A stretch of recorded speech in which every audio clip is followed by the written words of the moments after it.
All right, you guys, it's me and my boy Sean back, and we reacting to Ben Shapiro and Piers Morgan on guns in 2013. Now, before I start the video, don't forget to like, share, and subscribe. Now, we finna get right into it. Strong words from Vice President Biden, who heads the White House Task Force on Guns. My next guest has strong words for me. He says, I'm off the rails on guns in America. Ben Shapiro is editor-at-large at Breitbart.com and the author of Bullies, How the Left's Culture of Fear and Intimidation Silences Americans. So why am I off the rails, Mr. Shapiro? Honestly, Piers, you've kind of been a bully on this issue because what you do, and I've seen it repeatedly on your show, I watch your show, and I've seen it repeatedly, what you tend to do is you tend to demonize people who differ from you politically by standing on the graves of the children of Sandy Hook, saying they don't seem to care enough about the dead kids. If they cared more about the dead kids, they would agree with you on policy. I think we can have a rational political conversation about balancing rights and risks and rewards of all of these different policies, but I don't think that what we need to do is demonize people on the other side as being unfeeling about the... All right, I don't want to cut him off. I'll even rewind it a little bit, but this was in 2013. When did the Sandy Hook thing happen? You remember? It wasn't that long before it. I want to say 09 maybe? It definitely was pretty close to 2013. Okay. I don't think that what we need to do is demonize people on the other side as being unfeeling about what happened in Sandy Hook. How dare you accuse me of standing on the graves of the children that died there? How dare you? I've seen you do it repeatedly, Piers. Like I say, how dare you?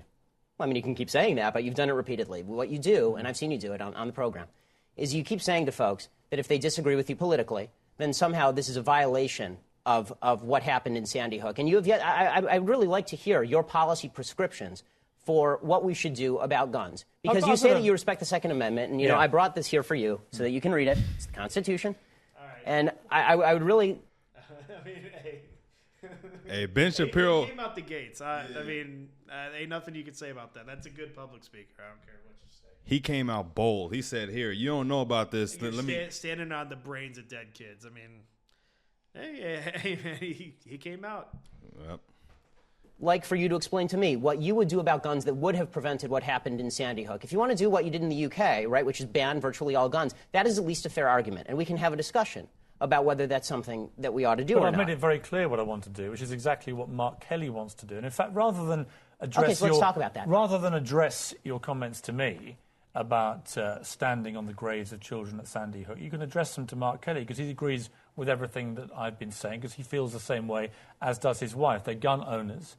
They both respect the Second Amendment of the Constitution. They don't want to take away anybody's right to defend themselves with guns. They want to take away certain types of guns, obviously. They want to take away assault weapons. No key, just to pause them real quick, just for the viewer's sake, what side are you on the whole gun control thing?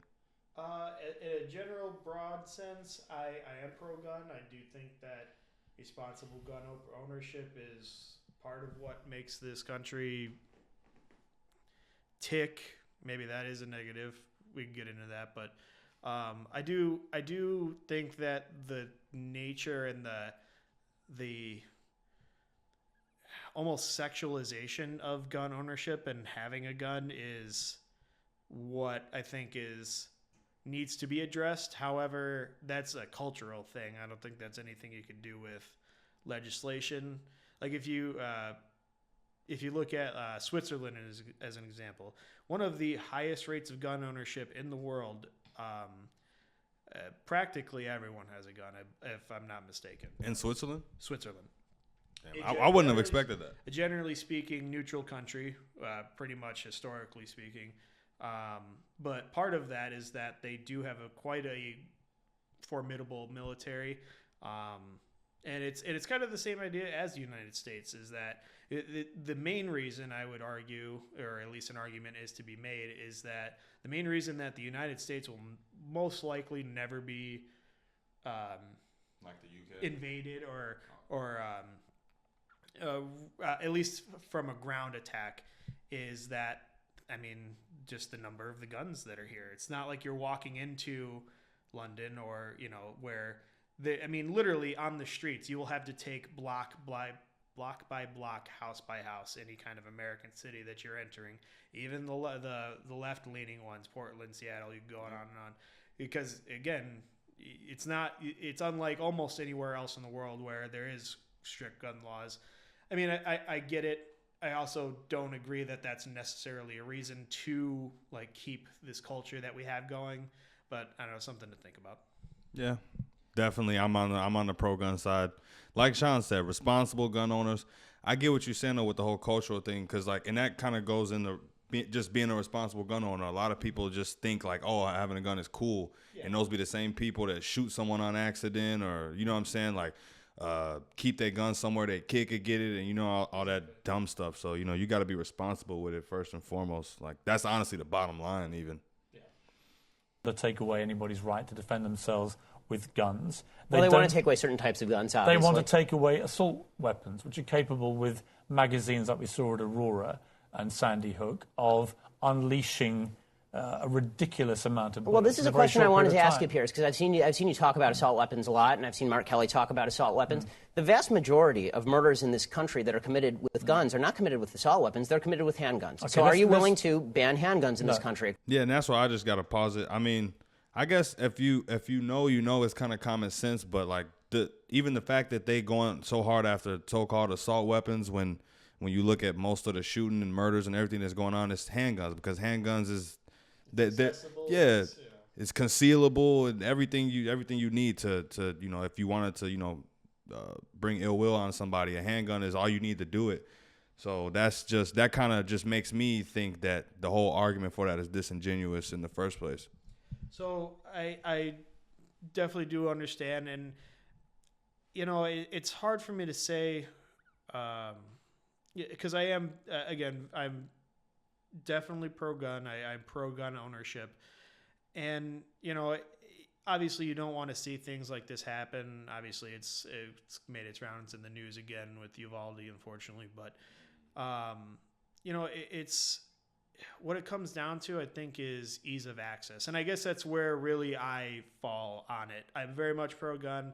Again, responsible gun ownership. However, I don't think you should be able to walk into a store and walk out, or a gun show or whatever, and just walk out with a gun. Bro, I wish we could do that here. I don't get me wrong. I wish we could. I understand that, and I mean, sure, if I had more guns, and you know, I would probably enjoy that a lot more myself. But again, I mean, you know, it's just one of those things where I think there does need to be a compromise at some point where. I mean, I would like to think that it's a, you know, across the aisle issue. Like, hey, kids getting slaughtered in a school is not great. It's not a good thing, and we should probably do something to address it. And at least in my opinion, I feel like there's not enough. There's not, as in most things in this country these days, there's not enough rationality. There's not enough compromise. And again, I think I know it's a very, you know, entry-level word to use, but just common sense gun laws that I think, again, I don't think is really overstepping the lines in a lot of ways. And I'm just talking like for example, obviously Uvalde was in Texas, and I may be fuzzy on a few details, but he pretty much walked in and walked out with AR-15s, right? Something like it. I believe they were AR-15s. I just don't think you should be able to do that. You should be able to, like, and I mean, again, I guess you're getting into an issue of like a lot of infrastructure. Obviously, you need people to research that and be able to look through this kid's Facebook, Twitter, blah, blah, blah. And, you know, hopefully head this off early. But, you know, I mean, are we going to spend money to do that? Probably not. And, you know, I don't know what else to do about it other than that if we're not going to put some more stringent restrictions on some of that stuff. So I guess I guess that's my longer elaboration of how I feel about the whole thing. But yeah, it's unfortunate all around, and it's one of those things, like, you could throw ideas out there, and I don't really think any of them are going to come to fruition. I don't think there's going to be a whole lot of change in either side, but I guess we could react to the rest of it. Yep. Okay, so are you willing to ban handguns in this country across the country? No, that's not what I'm asking for. Why not? Let me ask you. Don't you care about the kids who are being killed in Chicago as much as the kids in Sandy Hook? Yes, I do. Then why don't you care about banning the handguns in Chicago? We'll come to that. Let me ask you this. What was the weapon used at Aurora in the movie theater? It was an assault rifle, sure. Okay. What was the weapon used in the Oregon shopping mall? I believe it was an assault rifle, correct? Okay. What was the weapon used at Sandy Hook? It was an assault rifle. What was the weapon? Okay, he backing him into a corner. Yeah, and you know, I mean, ultimately, this is kind of the flaw in Shapiro's argument. Obviously, he's exploiting it. I mean, are you killing 30 kids with a handgun? I mean, you got to reload at some point, and and other kids, but you would think something would happen in between that time. And I know, I guess it's a situational basis, but like, yeah, I mean, I think that is ultimately where the argument lies, is like, hey, you could just, or I think one of the worst ones, in my opinion, well, I think statistically the worst was the Vegas shooting. It just unloads on a crowd of people with a weapon that can fire, I don't know how many bullets at a time, I'm not going to try to quote it, but more rounds in a minute and easier to reload, easier to get, the rate of fire, blah, blah, blah. You could go. And that dude was sick. Yeah, and also left-leaning. Was he? Yeah. He was sick. But I guess in terms of this argument here, it's like Piers is talking about the assault rifles and assault guns, and Ben is talking about the handguns. And gun violence in general. And gun violence in general. So Ben is attacking it from the more he's attacking it from what you see more of instead of the one extreme, because yeah, like you said, you kill, and it's obviously it's a tragedy whenever it happens, but you manage to kill 10 people at once with an assault weapon, or 20 or however many. That's terrible. But then also, like, we live in Chicago, you know what I'm saying, and we see the record numbers, and people are dying from handguns on a yearly, like it's the numbers is just crazy. Monthly, yearly, the amount of shootings and deaths is all done with handguns primarily. And now they got the switches on Glocks. You can make a handgun automatic. It's crazy. Anything? Weapon used at the incident around Christmas when the firemen were lured to their deaths, the New York State firemen. And bought illegally. That was it. That was an assault rifle. Right, so the last 4 mass shootings in America were all the assault rifles. And the vast that is the reason, Mr. Shapiro. And you can smirk at me, and you can laugh at me. I'm not smirking. And you can accuse me of standing on the Yes, he is, bro. graves of dead children. And being a bully, yes. But that is the reason that people like me and Mark Kelly and Gabrielle Giffords want to have assault weapons like that removed from civilian hands. Your passion on the issue point. doesn't really justify the rationale for why you want to ban assault weapons, you but not handguns. You don't understand why we want to remove the preferred weapon of choice, these killing machines. Well, And also, just as a gun owner, the one thing that I guess scare probably most of us is just imagining that if they can manage to take AR-15s away, like, then what else is next? Maybe a shotgun, maybe a handgun, like, you know what I'm saying? Like, then what? And I do believe that is, I completely understand that argument of it. Like, it's one of those things. A lot of the argument that I hear on the left and people that I otherwise would typically agree with is that, it won't get to that point. Well, if you're a student of history, you kind of know that it will. And definitely I'm very conflicted about that, because obviously there is something that needs to be done about this, but I don't think it's that. And I the way that the world is now, I could most certainly see that snowballing into something that none of us really want. Yep. would like From you to the hands of deranged young men. All I'm asking is for you to be philosophically consistent. If what you're worried about is the removal of killing machines from the hands of deranged young people, then maybe we should talk about a blanket gun ban. And let's get to what the left really wants here. And you say that you're for the Second Amendment. Why is it about left or right? Because in Britain this never is about left or right, this issue. Why is it here? Well, we can talk about Britain in a second. Is that Cap? In my opinion, that gets into a deeper philosophical thing. I'm just talking about the fact that he said in Britain is never left or right. I mean, it's definitely gotten worse. This is in 2003. True. 2013. So, I mean, this is talking of a time long ago. It definitely wasn't. And compared to the United States, I don't even think it is now. I think that probably really changed after Brexit. I think that's probably what really kind of set that off, in my opinion. And you could argue a lot of other things, but yeah, at this time, and again, even still, really, he's pretty much telling the truth.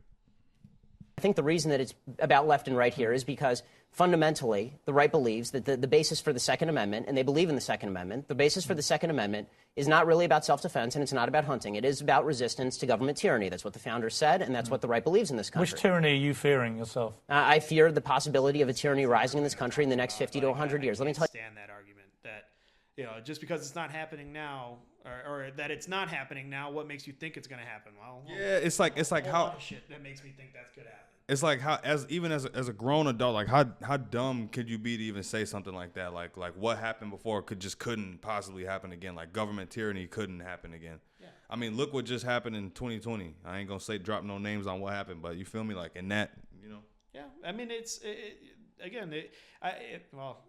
might be getting a little deep here, but I don't know, man. I mean, it sounds like Hey, you know what? Let's save it for the podcast, yeah. We'll save it for the podcast. F1. Tell you something, Piers. The fact that my grandparents and great-grandparents in Europe didn't fear that is why they are now ashes in Europe. So this kind of leftist revisionist history, where there's never any fear of democracy going usurpacious or tyrannical, is just that. It is fictitious. Just to clarify your position then, the answer to Sandy Hook, as it was to Aurora, as it was to Gabrielle Giffords, as it was to Columbine and Virginia Tech, is you do nothing. Is that your position? That's not my position. What is your position? My position is that we have to calibrate laws that are designed to get guns out of the hands of bad people and keep guns in the hands of good people who want to buy them. This idea of more guns versus less guns. How do you do that? Well, I think one of the ways that you do that is by better screening for mental illness. I think that you do better background checks. Was Adam Lanza's mother a good person? I don't know whether she was a good person or a bad person. I know she was irresponsible with her guns. Has there been any evidence to suggest she was not a good person? No, but there's been significant evidence to suggest. By your criteria, no, she would have been... Here's a law. Wait a minute. By your criteria of the good people should be allowed the guns and the bad people shouldn't, she would have been allowed the guns. She was an irresponsible person. She didn't keep her guns locked up. And that should be against the law. If you have a mentally ill person in your house... Right. So then we're talking about laws that we can both agree on, Piers. I don't know why you're disagreeing with me on this. Then she becomes a bad person, does she? Well, no, it's not a matter of morally good versus morally bad. You set the criteria, good and bad. So is she good or bad? You're right, Piers. I should have said responsible versus irresponsible. That's correct. Okay, so she goes from good to bad. No, she goes from responsible to irresponsible. Let's take a break. Let's come back and talk more about this.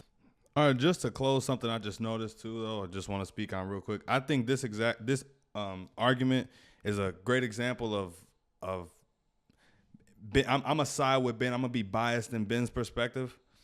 Arguing a person that refuses to accept defeat in any way. Yeah. I mean that's what these shows are based on. It's the same thing that Fox News is based on. It's You're pushing that agenda, and if you bring on somebody that could legitimately challenge that agenda, I mean, it's if you let that happen, the whole facade crashes. Then it kind of delegitimizes almost everything you say, which I mean, that's not at all how it should be, and unfortunately, that's what it's become. But yeah, I mean, as much as it might irritate me to say, I pretty much what I said is what Ben said. I mean, just something. I mean, that's the start of. It's a very arbitrary starting point for that. But yeah, I mean, better screenings and legitimate, mental health screening, not a piece of paper, a 5-minute interview, something like that. But what kind of I think really irritates me about the way that Ben presented his argument is, and I guess you could also argue that he knew what his objective was in this, and he executed perfectly. But like again, I mean, they're both guilty of it. It's the compromise thing. It's like again, essentially what you said. Neither of these people are willing to admit that they're wrong on anything. Which I mean, that's why they're content creators in a sense. That's why they have the audiences that they have in a sense. But yeah, I don't know, man. I think this is also a very good example of why this style of media is extremely bad for society, and I think that it is only further serving to polarize. Obviously, looking back on it now, it's like, yeah, after Trump was elected and all that, I mean, it really shone a light on it. But I mean, I feel like I could be listening to this today and it's the exact same argument, which again is not a good thing, particularly on this subject. But yeah, I don't know. It's kind of sad. Honestly, it makes me a little sad. But I mean, it's one of those things like, what are you gonna do? What are you going to do, folks? Well, Clearly nobody else is doing anything else. Excuse me. yep. Well, that's it for the reaction, guys. This was 21-minute video, so we're going to wrap it on up. Don't forget to like, comment, share, subscribe on your way out the door. Till next time, peace.